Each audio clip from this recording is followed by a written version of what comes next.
This is Scott McLeod, the director of the Center for the Advanced Study of Technology, Leadership, and Education. And Scott, tell us a little bit about what CASEL does.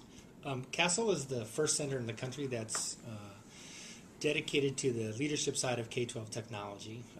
In one sentence, we essentially help leaders prepare schools we help leaders create schools that prepare kids for a digital global age.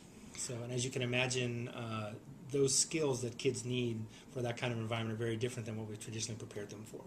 Okay, so tell us a little bit about how CASEL can be helpful to a state like Kentucky and what digital global might mean in that context. Sure. Okay. Well, first of all, we know everything's moving to the internet, and that these digital technologies are suffusing all aspects of our life, whether they're personal lives or professional lives or the organizations that we work for, companies, etc.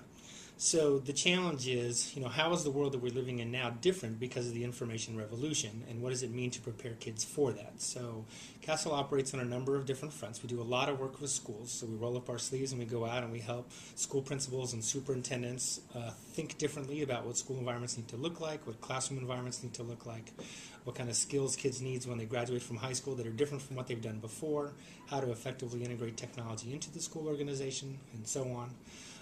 We do training, so we have courses for people all across the country, which may include educators from Kentucky, who want to go really in depth in terms of what K-12 technology, effective K-12 tech leadership looks like.